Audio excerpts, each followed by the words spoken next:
एक serial killer जो अनजाने में एक डॉन से भिड़ गया और उसके बाद जो उसका हाल होता है वो हम एक्सप्लेन करने वाले हैं आज की इस वीडियो में। कहानी की शुरुआत होती है एक नेशनल हाईवे से, जहां एक सीरियल किलर अपने शिकार का पीछा कर रहा था और आगे जाकर उसकी कार को ठोक देता है। ये इंसान इसे कुछ कहने की बजाय सबसे पहले डैमेज की फोटो क्लिक करने लगता है ताकि उसको इंश्योरेंस क्लेम में मदद मिल सके। ये किलर पहले तो इसे ऐसा करने से मना करता है, लेकिन जब ये नहीं मानता तो उसको एक चाकू से मार डालता है। तभी कहानी घूमती है एक पुलिस अफसर पर जो कि वारदात वाली जगह का मुआयना करने आया था और इसकी नजर पीछे डैमेज वाले हिस्से पर पड़ती है। सबूत के तौर पर तायसुक इसका फोटो ले लेता है। इसके बाद कहानी घूमती है तीसरे रोल दोंगसू पर, जो कि अपने दुश्मन गैंग के लीडर के साथ मीटिंग करने यहाँ आया था। अभी ये दोनों बात कर ही रहे थे कि तभी इन दोनों के चेले इस लड़ाई में कूद पड़ते हैं। दोंगसू को यह बात बिल्कुल भी पसंद नहीं आती, इसलिए वह पहले अपने आदमी को मुक्का मारकर गिरा देता है और फिर दुश्मन गैंग के बंदे के मुंह से दांत निकालकर ग्लास में डालता है और कहता है कि जब दो बड़े बात करते हैं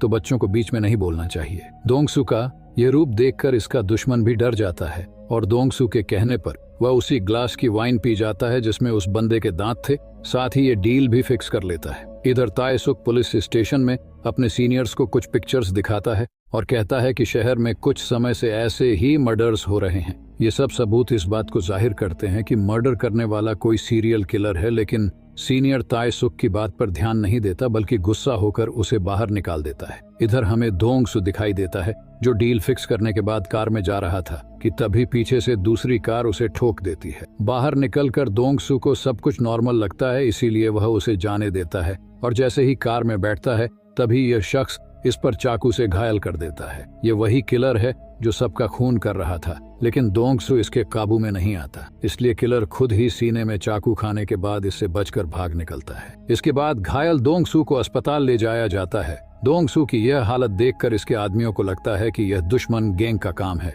इसलिए वह उन पर हमला कर देते हैं। वहीं यह किलर अस्पताल में जाने के बजाय खुद ही स्टेपलर से सीने पर टाके लगाता है और एक बुजुर्ग के कपड़े छीनकर खुद पहन लेता है। अगले दिन जब दोंगसू को होश आता है तो ये बताता है कि वह दुश्मन गैंग से नहीं है बल्कि कोई अलग ही इंसान था। दोंगसू उसे तलाशने को ऑर्डर देता है और साथ ही उसकी कार का नंबर भी बता देता है। जांच पड़ताल के लिए तायसुक दोंगसू के पास आता है और उससे पूछता है कि तुमने इस बारे में पुलिस को क्यों नहीं बताया। इस पर दोंगसू कहता है कि पुलिस से ज्यादा जानकारी तो मुझे रहती है। ये सुनकर तायसुक यहाँ से चला जाता है, लेकिन सबूत के तौर पर दोंगसू की डैमेज्ड कार का फोटो ले लेता है। दोंगसू किलर का स्केच तैयार करवाता है और पुलिस से पहले उसे ढूंढने के लिए कहता है। इधर ये किलर एक ट्रक के ड्राइवर को मारकर उसका ट्रक हथिया लेता है, लेकिन बाद में उसे दूसरा शख्स भी दिखता है जिसे मारने के बाद उसका चाकू गलती से सड़क पर पड़ा रह जाता है। तायसुक बहुत ही समझदार था। वो ये समझ चुका था कि दोंगसू पर भी उस किलर ने अटैक किया था, इसलिए वह दोंगसू से दोबारा मिलना चाहता था, पर वह मिल नहीं पाता है। इसलिए तायसुक दोंगसू से मिलने के लिए उसके कुछ अड्डों पर रेड डलवा देता है और आखिरकार दोंगसू से मिलने के लिए तैयार हो जाता है। तायसुक कहता है कि तुम्हारे ऊपर सीरियल किलर ने हमला किया था। खैर ये बात दोंगसू जानता था। इस हमले के बाद दोंगसू की दादागिरी और खौफ बहुत कम हो गया था, इसलिए दोंगसू ने ठान लिया था कि अब तो इसे पकड़ना ही है। दोंगसू के आदमियों को किलर की कार और उसका चाकू मिल जाता है, जिसकी खबर दोंगसू तायसुक को भी दे देता है क्योंकि तायसुक के पास उसके खिलाफ कुछ सबूत थे। दोंगसू तायसुक के साथ डील फिक्स करता है कि जिससे वो किलर पहले मिला वो उसी का हो जाएगा। दोनों तैयार तो थे, लेकिन प्लानिंग अलग अलग थी। दोंगसू उसे मारना चाहता था, वहीं तायसुक उसे गिरफ्तार करके कानून के हवाले करना चाहता था। दोंगसू के कहने पर तायसुक किलर का स्केच और चाकू लेकर दोंगसू के दूसरे फार्म हाउस पर जाता है, जहां उसके आदमियों को स्केच और कार मिले थे।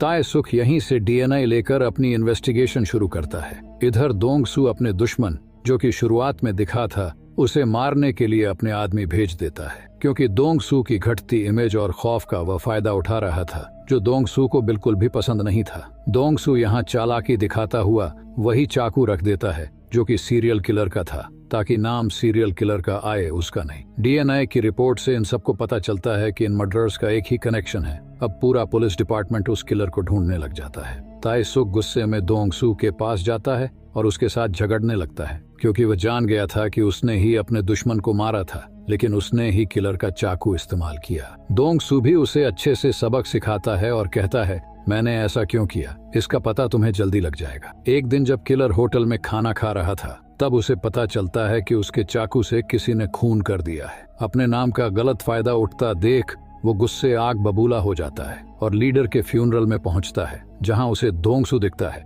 जिसे देखकर उसे पास्ट याद आता है। लीडर के आदमी को वह एक नोट देता है जिसमें लिखा था कि मेरे चाकू से तुम्हारे लीडर को मारा गया था, लेकिन यह खून मैंने नहीं किया। साथ ही वह उस आदमी को दोंगसू का नाम बताकर वहां से चला जाता है और इस रात वह एक और खून कर देता है। इधर ताए सुख और दोंगसू एक साथ इस किलर की खोज करने निकलते हैं, जहां कार पर उन्हें एक फिंगरप्रिंट मिलता है। इससे पहले कि वह इसके बारे में कुछ जान पाते, एक विरोधी गैंग के आदमी इन पर हमला कर देते हैं, जिसे ये दोनों मार डालते हैं। कुछ समय के बाद जब इन्हें इस फिंगरप्रिंट की रिपोर्ट मिलती है तो ताए सुख को पता लगता है कि इस बंदे की गुमशुदा की रिपोर्ट तो थाने में पहले से ही दर्ज है। इसका पता लगाने के लिए वह इसके घर जाता है। इस घर में हर एक चेंबर, दवाई की शीशियां और उसकी फैमिली फोटो थे। यहाँ उसे वही शख्स का फोटो मिलता है जिसका स्केच दोंगसू ने बनाया था, यानी यही किलर था। ये देखकर ताए सुख इसकी हर एक जानकारी इकट्ठा करने चल देता है। इधर दोंगसू एक मीटिंग में था, लेकिन कोई भी उसकी बातों को सीरियसली नहीं ले रहा था, बल्कि सामने वाली एक पार्टी की बातों पर दोंगसू हंसने लगता है,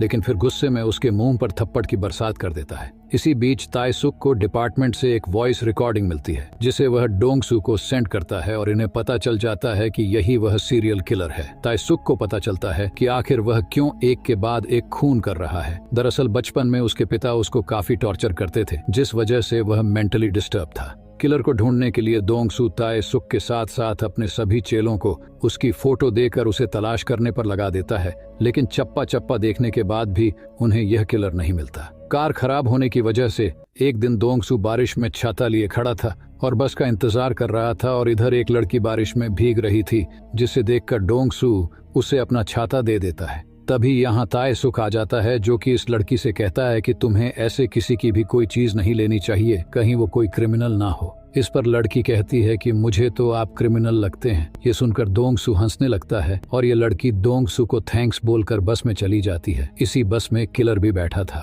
शाम को जब दोंगसू अपने साथियों के साथ डिनर कर रहा था, तब न्यूज में एक लड़की के मर्डर के बारे में पता चलता है। छाता देखकर दोंगसू समझ जाता है कि सुबह वाली लड़की को किलर ने मार दिया है। ये देखकर दोंगसू तय करता है कि अब वो उसे जिंदा नहीं छोड़ेगा, इसलिए वो अपने आदमियों को लेकर एक गली में उसे ढूंढता है और फिर एक होटल में भी जाता है, जहां उसे पता चलता है कि वो किलर इसी होटल में रुका है। ये सुनकर दोंगसू उसे पकड़ने का प्लान बनाता है, और जब ये किलर इस होटल के पास आता है तो उसे एक अलग ही सन्नाटा महसूस होता है, जिसे देखकर वह समझ जाता है कि जरूर कुछ गड़बड़ है। इसलिए वह कार को बिना रोके यहाँ से ले जाने लगता है। यह देखकर दोंगसू और उसका आदमी और ताए सुख उसका पीछा करने लगते हैं और यह तीनों अलग अलग दिशा में चले जाते हैं। यह किलर दोंगसू के आदमी को मार देता है, लेकिन मरने से पहले वह दोंगसू को बताता है कि मैंने उसे जख्मी कर दिया है, उसका खून बह रहा है। खून के निशान को फॉलो करके दोंगसू एक बार में पहुंच जाता है, जहां उसे महसूस होता है कि गाना गाने वाली लड़की दबाव में गा रही थी।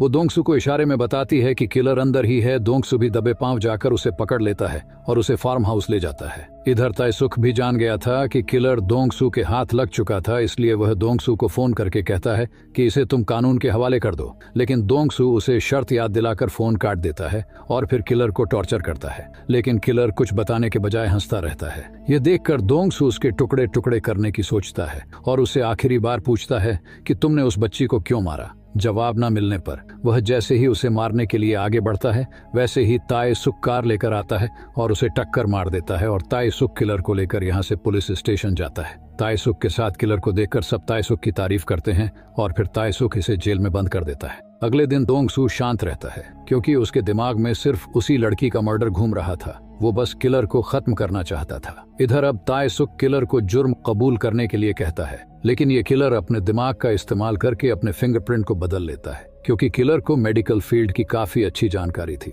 कुछ भी जवाब न मिलने पर ताए सुख भी भड़क जाता है और किलर को मारने लगता है, लेकिन किलर कुछ भी न बताने का फैसला करता है। ये सब देखकर ताए सुख दोंगसू के पास जाता है और कहता है कि अगर हमें किलर के खिलाफ कुछ भी सबूत नहीं मिले तो वह बच जाएगा। ये सुनकर दोंगसू पहले तो उसके ऊपर अपना गुस्सा निकालता है और फिर कहता है कि ये सब तुम्हारी वजह से हुआ है, अगर तुम बीच में नहीं आते तो वो पक्का मर चुका होता।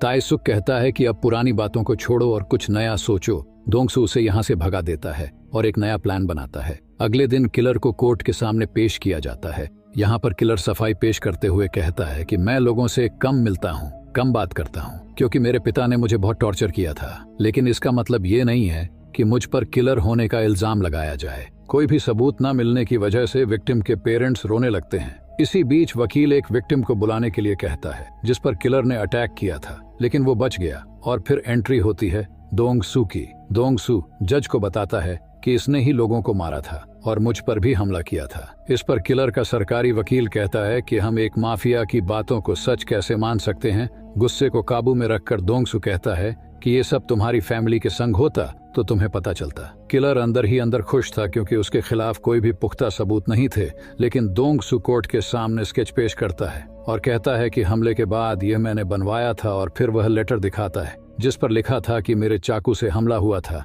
और आगे के शब्द दोंग सू ने फाड़ दिए जो थे कि मैंने नहीं किया। इसके बाद दोंग सू अपने कपड़े उतार कर अपने घाव दिखाता है जो कि किलर के दिए हुए थे। साथ ही वह यह भी बताता है कि उस रात मैंने अपने बचाव में इस किलर के सीने पर भी वार किया था और निशान अब भी मौजूद होगा। और ऐसा ही होता भी है। यह सब देखकर किलर को मौत की सजा दी जाती है और दोंग सू की सजा को कम कर दिया जाता है क्योंकि उसने आत्मसमर्पण कर दिया था। दोंग सू की गवाही से ताए सुक को भी फिर से पुलिस डिपार्टमेंट में जगह मिल जाती है क्योंकि उसने किलर को पकड़ने में काफी मदद की थी। इसलिए डिपार्टमेंट में ऊंची पोस्ट और काफी इज्जत दी जाती है। उसे लास्ट में हमें कैदी जेल में आता हुआ दिखता है जिसे देखकर सब अपना सिर झुका लेते हैं। इसी जेल में किलर भी था जो इसे देखकर हैरान रह जाता है क्योंकि यह कैदी कोई और नहीं बल्कि दोंग सू ही था। यहाँ कहानी घूमती है पास में। जब ताए सुक दोंग सू से मदद मांगने के लिए आया था तब दोंग सू ने कहा था कि तुम मुझे उसी जेल में भेजोगे जिसमें वह किलर होगा। और फिर आखिर में दोंग सू हाथ में रस्सी लिए उसके पास जाने लगता है